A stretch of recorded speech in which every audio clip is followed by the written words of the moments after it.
Hi friends, welcome to Jo's kitchen. நீங்கள் இன்னும் நம்ம ஜோஸ் கிச்சன் சேனலை சப்ஸ்கிரைப் பண்ணலையா? சட்டுன்னு சப்ஸ்கிரைப் பண்ணிவிட்டு லைக் பட்டனையும் ஹைப் பட்டனையும் தட்டி விட்டுட்டு வாங்க வீடியோக்குள்ளே போகலாம். 70 வயசை கடந்தோடனே பலருக்கும் நடக்கிறப்ப தடுமாறுதல், கால் வலி, முழங்கால் வலி, எலும்புகள் பலவீனம், இது மாதிரியான எல்லா பிரச்சனைகளும் கூடவே வந்துடும். ஆனால் சரியான உணவுகள், சிறந்த உடற்பயிற்சி செஞ்சிங்கன்னா 80 வயசு 90 வயசுலையும் நீங்கள் இளமையாக எப்பொழுதும் ஆரோக்கியமாக இருக்கலாம். இந்த வீடியோவில் 60 வயசுக்கு அப்புறமா தடி இல்லாமல் நடக்கிறதுக்கும் வலிமையாக நடக்கவும் உதவக்கூடிய உணவுகள் பற்றி தான் பார்க்க போகிறோம். இந்த ஒரு வீடியோ உங்களோட ஹெல்த்தையே சேஞ்ச் பண்ணலாம். ஸோ வீடியோவை ஸ்கிப் பண்ணாமல் பாருங்கள் ஃப்ரெண்ட்ஸ்.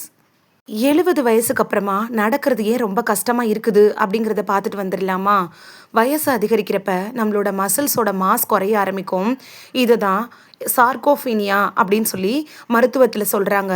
எலும்புகளில் கால்சியம் குறைவினால் ஏற்படக்கூடிய ஒரு பலவீனம் தான் இந்த வலி. அதாவது நடக்க முடியாமல் போகிறதுக்கு காரணம் நம்மளோட மூட்டுகள், கை, கால்கள் எல்லா இடங்கள்லையுமே கால்சியம் சத்து குறையிறதுனால தான் நம்மளோட எலும்புகள் பலவீனம் அடைய ஆரம்பிக்குது. அதுக்கப்புறமா விட்டமின் டி குறைபாடு இருந்தாலும் பேலன்ஸ்டோடு நம்ம நடக்க முடியாது, பாதிப்புகள் வர ஆரம்பிக்கும். விட்டமின் டி அப்படிங்கிறது நம்ம நடக்கிறதுக்கும் கால்களுக்கும் முக்கியமான ஒரு சத்து. அடுத்து நரம்புகள், ஜாயிண்ட், அதாவது முழங்கால் ஜாயிண்டில் இருக்குள்ள அந்த இடங்கள்லாம் தேய்மானம் ஏற்படுறதுனாலையும் நடக்கிறதுல சிரமமாக இருக்கும். இதெல்லாம் வராமல் தடுக்கிறதுக்கு எந்த மாதிரியான உணவுகளை எடுத்துக்கணும் அப்படிங்கிறத தெளிவாக பார்த்துட்டு வந்துடலாம் வாங்க. பச்சைப்பயிறு, இதை இங்கிலீஷில் க்ரீன் கிராம் அப்படின்னு சொல்லுவாங்க, சிலர் பாசி பயிர்னு சொல்லுவாங்க. இது ஒரு ப்ரோட்டீன் ரிச் பயிறு தாங்க. இது நம்மளோட மசில்ஸ்க்கு நல்ல ஒரு வலிமையை கொடுக்கும். டைஜஷன், செரிமானத்துக்கு கூட ரொம்ப நல்லதுங்க. இந்த பச்சைப்பயிரை ரெகுலராக எடுத்துகிட்டு வர்றப்ப இரும்பு சத்து கூட கிடைக்கும், புரதச்சத்தும் கூடவே கிடைச்சிரும்.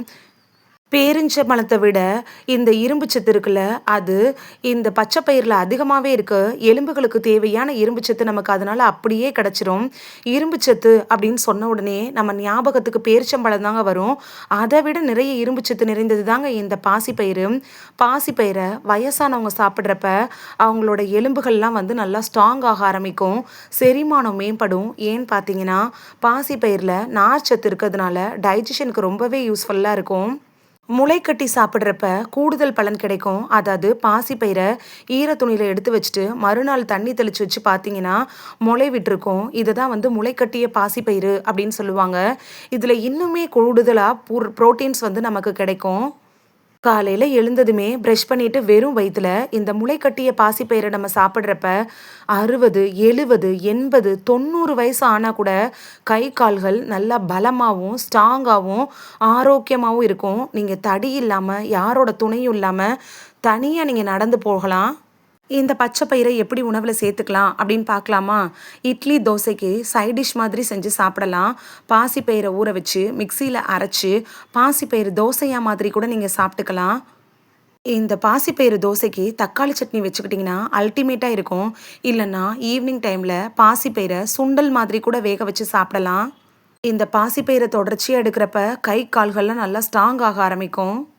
பால் சார்ந்த பொருட்கள், பால் சார்ந்த எல்லா பொருட்களுமே கால்சியம் சத்து நிறைந்தது. அதனால இது கை, கால்கள், மூட்டு வலிகளை சரி பண்ணுறதுக்கும் திடமோட நடக்கிறதுக்கும் உதவியாக இருக்கும். கால்சியம், விட்டமின் டிக்கான ஒரு சோர்ஸ் அப்படின்னா பால் சார்ந்த பொருட்களை சொல்லலாம். இதுக்கு நீங்கள் பால் எடுத்துக்கலாம். அப்படி இல்லைன்னா பாலில் செஞ்ச தயிர், பன்னீர், சீஸு இது மாதிரி எடுத்துக்கிறப்ப கால்சியம் சத்தும் விட்டமின் டிக்கான சோர்ஸும் நமக்கு அப்படியே கிடைக்கும். இது என்ன பண்ணுன்னா மூட்டு வலியை குறைக்கிறதுக்கும் மூட்டுகளில் ஏற்படக்கூடிய தேய்மானம் வராமல் தடுக்கிறதுக்கும் ரொம்பவே உதவியாக இருக்கும். தினைக்கும் ஒரே ஒரு கிளாஸ் பால் இல்லைனா பட்டர் மில்க் குடிச்சிட்டு வந்தீங்கன்னா உங்களோட எலும்புகளுக்கு அது ஆரோக்கியத்தை தரும். பால் தான் குடிக்கணுமே தவிர காஃபி, டீ இல்லைங்க. பாலில் தானே டீ, காஃபி போடுறோம் அப்படின்னு நினைப்பீங்க. ஆனால் பாலில் டீ, காஃபியை கலக்கிறப்ப அது என்ன ஆகும்னா சத்துக்கள் குறைஞ்சி போகிறதுக்கான வாய்ப்புகள் இருக்குது. பாலை நீங்கள் நாட்டு சர்க்கரை போட்டு நீங்கள் குடிக்கிறப்ப பலன் அப்படியே கிடைக்கும். ஒயிட் சுகரை மட்டும் அவாய்ட் பண்ணிடுங்க. பாலில் ஒயிட் சுகரை கலந்துட்டிங்கன்னா அந்த பாலில் இருக்கக்கூடிய ஊட்டச்சத்துக்கள் கிடைக்காம போகிறதுக்கான வாய்ப்புகள் இருக்குது. வேர்க்கடலைகளை ஏழைகளோட பாதாம் அப்படின்னு கூட சொல்லுவாங்க. ஏன்னா ஏழைகள் பாதாம் வாங்கி சாப்பிட்றது கொஞ்சம் கஷ்டமான விஷயம். ஏன்னு பார்த்தீங்கன்னா விலை ரொம்ப அதிகம். பாதாமில் இருக்கக்கூடிய எல்லா சத்துக்களுமே வேர்க்கடலையில் இருக்குது. அதனால தான் ஏழைகளோட பாதாம் அப்படின்னு இந்த வேர்க்கடலையை சொல்கிறாங்க. இந்த வேர்க்கடலையில இருக்கக்கூடிய ஊட்டச்சத்துக்கள் என்ன பண்ணும்னா, 70 வயசுக்கு அப்புறமாவும் நம்மளோட எலும்புகளையும், தசைகளையும் ஸ்ட்ராங்கா வச்சிருக்கிறதுக்கும், புரதச்சத்த கொடுக்கறதுக்கும், நல்ல கொழுப்பு, விட்டமின் இ இது மாதிரியான சத்துக்கள கொடுத்து, நம்மள ஆரோக்கியமாவும், தடி இல்லாம நடக்கிறதுக்கும் ஒரு உதவியா இருக்கும். ஒரு கைப்பிடி வேர்க்கடலைய நைட்டே தண்ணீல ஊற வச்சுட்டு, காலையில நீங்க சாப்பிடலாம். அப்படி இல்லன்னா, வெறுமனே கூட தோல நீக்கிட்டு, நீங்க வேர்க்கடலைய எடுத்துக்கிறப்ப, அது எலும்புகளுக்கு வலிமைய தரும். வேர்க்கடலையோடையே வெல்லம் சேர்த்து சாப்பிட்றப்ப உங்களோட எனர்ஜி பவர் கூட இன்க்ரீஸ் ஆகுங்க. ஆனா, இந்த வேர்க்கடலையோட உப்பு, காரம் எதுவும் சேர்க்கக்கூடாது. பச்சையா அப்படியே தான் சாப்பிடணும். அப்பதான் உங்களுக்கு ரெட்டிப்பு பலன் கிடைக்கும். முருங்கைக்கீரை முருங்கைக்கீரை அப்படிங்கிறது ஈஸியாக கிடைக்கக்கூடிய ஒரு கீரை தாங்க. அதுவும் விலை கம்மியாக கிடைக்கக்கூடியது. நம்ம வீட்டுக்கு ஒரு முருங்கை மரம் வச்சோன்னா நம்ம ஆரோக்கியமாக இருப்போம் அப்படின்னு நம்ம தாத்தா பாட்டிலாம் சொல்லி கேள்விப்பட்டிருப்பீங்க. அதே மாதிரி நீங்கள் முருங்கை மரத்தை வச்சு வளர்க்க ஆரம்பிச்சிட்டிங்கன்னா அது உங்களுக்கு ஃப்ரீயாகவே முருங்கைக்கீரையை கொடுத்துரும். முருங்கை வச்சவன் கம்பு ஊண்டி நடக்க மாட்டான் அப்படின்னு எங்கள் பாட்டிலாம் சொல்லி நான் கேள்விப்பட்டிருக்கேன். ஏன்னா, முருங்கை இலைகள், முருங்கை காய்கள நம்ம எடுத்து சமைச்சு சாப்பிடுறப்ப, அது நம்ம உடம்புக்கு தேவையான கால்சியம் சத்த அள்ளி கொடுத்துரும். அந்த கால்சியம் சத்து இருக்கிறப்ப, நம்மளோட எலும்புகள் வலிமையா மாறும். யாரும் நம்மளோட எலும்புகள அசைக்க முடியாது. தேய்மானம் கூட ஏற்படாதுங்க. எலும்புகள் நல்லா இரும்பு போல வலிமையா இருக்கிறதுக்கும், தடுமாறாம, தடி இல்லாம 70 வயசுலயும், 80 வயசுலயும் யாரோட துணையும் இல்லாம நடக்கிறதுக்கு முருங்கைக்கீரையில இருக்கக்கூடிய கால்சியம் சத்தும், அது கூடவே இருக்கக்கூடிய அயன் சத்தும் உதவியா இருக்கும். கால்சியம், அயன் சத்தோட மட்டும் இல்லாம விட்டமின் ஏ, விட்டமின் சி இது மாதிரியான சத்துக்கள் கூட இருக்கு. இது நம்மளோட கண் பார்வையை மேம்படுத்துறதுக்கும், மாலைக்கண் நோய் வராம தடுக்கிறதுக்கும் ரொம்பவே உதவியா இருக்கும். முருங்கைக்கீரைய நீங்க குழம்பு, பொரியல் இது மாதிரி செஞ்சு சாப்பிட்டுட்டு வர்றப்ப, கண் பார்வை தெளிவாக ஆரம்பிக்கும். அதே போல மசில்ஸ்க்கும், போனுக்கும் நல்ல ஒரு சப்போர்ட் கிடைக்க ஆரம்பிக்கும். உங்க வீட்ல முருங்கைக்கீரை இருக்கு அப்படின்னா, ஃப்ரெஷ்ஷா முருங்கைக்கீரைய பொறிச்சு, நீங்க சூப்பு, குழம்பு, பொரியல் இது மாதிரி டிஃப்ரெண்ட்டா செஞ்சு சாப்பிடலாம். முருங்கைக்கீரை கிடைக்காத பட்சத்துல எப்போ உங்களுக்கு முருங்கைக்கீரை கிடைக்குமோ, அத நிழல்லையே உலர்த்தி, பொடி பண்ணி வச்சுட்டு, சாதத்துல போட்டு சாப்பிடுறப்ப பலன் உங்களுக்கு கிடைக்கும். சுண்டல் இது ஒரு சூப்பர் உணவு அப்படின்னு சொல்லலாம். கொண்டக்கடலை, பச்சை பயிறு, கருப்பு கொண்டக்கடலை, வெள்ளை கொண்டக்கடலை, தட்டைப்பயிறு, மொச்சப்பயிறு இது எல்லாமே பயிறு வகைகளில் சார்ந்தது. இதில் மெக்னீஷியமும் கால்சியமும் நிறையவே இருக்கும். புரோட்டீன் கூட நிறைய இருக்குங்க. நம்ம மூட்டு கால் வலிக்கு தேவையான எல்லா சத்துக்களுமே இதில் இருக்குது. மெக்னீஷியம் சத்து இருந்துச்சுனாலே மூட்டு வலியை ஓட ஓட விரட்டிட முடியும். கொண்டக்கடலை அப்படின்னு எடுத்துட்டிங்கன்னா, கருப்பு கொண்டக்கடலையை விட வெள்ளை கொண்டக்கடலை இருக்குல்ல, அதில் கூடுதல் சத்துக்கள் இருக்குது. நீங்க இத சுண்டலா வேக வச்சு சாப்பிடுறப்ப, மூட்டு வலி, ஜாயிண்ட் பெயின்கள்லாம் குணப்படுத்துறதுக்கு உதவியா இருக்கும். எந்த இடத்துல வலி இருந்துச்சு அப்படின்னு உங்களுக்கே தெரியாத அளவுக்கு நல்ல ஒரு ரிலீஃபை கொடுக்கக்கூடியது தான் இந்த சுண்டல்.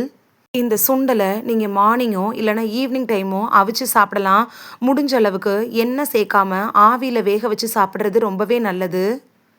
உளுந்து நம்மளோட பாரம்பரிய உணவு அப்படின்னு சொல்லக்கூடிய இந்த கருப்பு உளுந்து தான் நம்மளோட தாத்தா பாட்டிலாம் அதிகமாக பயன்படுத்திட்டு இருந்தாங்க. நம்ம இப்போ இதை மறந்துட்டோம் அப்படின்னு கூட சொல்லலாம். இந்த கருப்பு உளுந்துல புரதம், இரும்புச்சத்து, கால்சியம், மெக்னீஷியம் எல்லாமே இருக்கு. இது எலும்புகளுக்கு ரொம்ப ரொம்ப அவசியமான ஊட்டச்சத்துக்கள் தான். 40 வயசு கடந்துருச்சுனாலே இப்பெல்லாம் இடுப்பு வலிலாம் வர ஆரம்பிச்சிடுது. குறிப்பாக பெண்களுக்கு மூட்டு வலி, ஜாயிண்ட் பெயின் இதெல்லாம் 40 வயசுக்கு மேலேயே வர ஆரம்பிச்சிருச்சு. நீங்கள் கருப்பு உளுந்து எடுத்துக்கிட்டிங்கன்னா 70 வயசுலையும் தடி இல்லாமல் நீங்களே தனியாக நடக்கலாம்.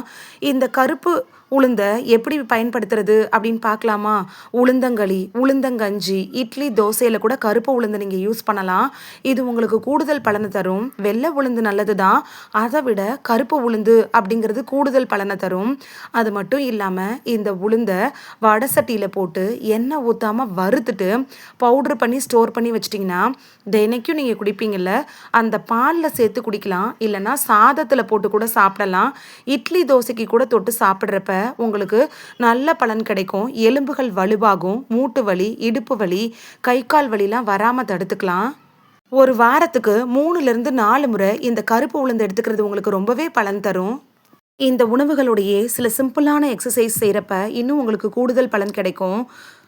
உங்க வீட்ல இருக்கக்கூடிய ஒரு சேர எடுத்துக்கோங்க. உடையாம நல்லா ஸ்ட்ராங்கா இருக்கக்கூடிய சேரா பார்த்து எடுத்துக்கணும். சேர்ல உட்காருங்க, எழுந்திருச்சு நில்லுங்க. அப்புறம் திரும்ப உட்காருங்க, எழுந்திருச்சு நில்லுங்க.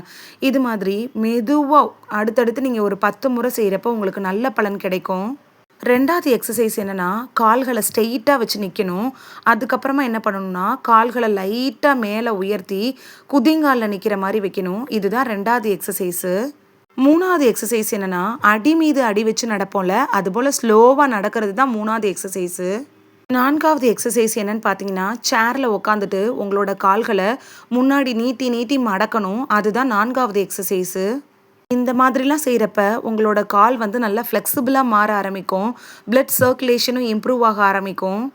இந்த எக்ஸர்சைஸ்லாம் சுத்தமா செய்ய முடியாது. அந்த அளவுக்கு கால் வலிகள் இருக்கு அப்படின்னு நினச்சிங்கன்னா, தினமும் காலையில ஒரு 20 நிமிஷம் மெதுவா நீங்க ஸ்லோவா வாக்கிங் போனாலே உங்களுக்கு போதுமானதா இருக்கும். கால்களுக்கு தேவையான வலிமை கிடைச்சிரும். கால் வலி, மூட்டு வலி வந்துருச்சே அப்படின்னு சுத்தமா நடக்காம விட்டுட்டீங்கன்னா, மறந்து போயி சுத்தமாவே நடக்க முடியாம போறதுக்கான வாய்ப்புகள் இருக்கு. இது கூடவே சூரிய வெளிச்சத்துல காலையில நிக்கிறப்ப, விட்டமின் டியோட சோர்ஸ் நமக்கு அப்படியே கிடைக்கும். காலையில ஒரு 7 மணிலேருந்து 9 மணிக்குள்ள இருக்கக்கூடிய வெயில்ல நீங்க நின்னீங்கனாலே விட்டமின் டி உங்களுக்கு கிடைச்சிரும். உணவுகள் இந்த பழக்கத்தை ஃபாலோ பண்ணுங்க. ஜீனியை அவாய்ட் பண்ணிடுங்க. அதாவது ஒயிட் சுகரை. ஆயில்ல பொரிச்ச உணவுகளை கண்டிப்பாக தவிர்க்கணும். அதுக்கப்புறம் ஒரு நாளைக்கு போதுமான தண்ணீர் 3லிருந்து 4 லிட்டர் தண்ணி குடிச்சிருங்க. போதுமான தூக்கம், அதாவது நைட்டு மட்டும் 7லிருந்து 8 மணி நேரம் நல்லா தூங்கணும். இத மட்டும் செஞ்சுட்டீங்கனாலே போதும். 70 வயசுலயும் தடி இல்லாம, யாரோட துணையும் இல்லாம, நீங்களே தைரியமா நடந்து போகலாம்.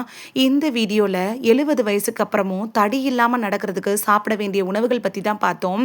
இது உங்களுக்கு ரொம்ப யூஸ்ஃபுல்லா இருந்திருக்கும் அப்படின்னு நம்புறேன். இந்த வீடியோ உங்களுக்கு பிடிச்சிருந்துச்சுன்னா லைக் பட்டனையும், ஹைப் பட்டனையும் தட்டி விடுங்க. இது உங்க ஃப்ரெண்ட்ஸுக்கு பயன்படணும் அப்படின்னு நினைச்சீங்கன்னா ஷேர் பண்ணி விடுங்க. நிறைய பேர் சப்ஸ்கிரைப் பண்ணாம பார்க்குறீங்க ஃப்ரெண்ட்ஸ். நீங்களும் சப்ஸ்கிரைப் பண்ணிட்டு பார்த்தா நமக்கு பவர் கிடைக்கும். நீங்க சப்ஸ்கிரைப் பண்ணிட்டு பார்க்குறது இது மாதிரியான வீடியோக்கள் தொடர்ந்து போடுறதுக்கு எங்களை மோட்டிவேட் செய்கிற விதமாக அமையும் ஃப்ரெண்ட்ஸ். சப்ஸ்கிரைப் பண்ணுறதோடு மட்டும் இல்லாமல் பக்கத்தில் இருக்க பெல் ஐக்கானை கிளிக் பண்ணி ஆளுங்கிற ஆப்ஷனை கிளிக் பண்ணி வச்சிட்டிங்கன்னா நாங்கள் வீடியோ போட்ட உடனே நோட்டிஃபிகேஷன் உங்கள் செல்ஃபோனை வந்தடையும். நாளைக்கு வேறொரு ஆரோக்கியமான பதிவில் சந்திக்கலாம். தேங்க்யூ. பை.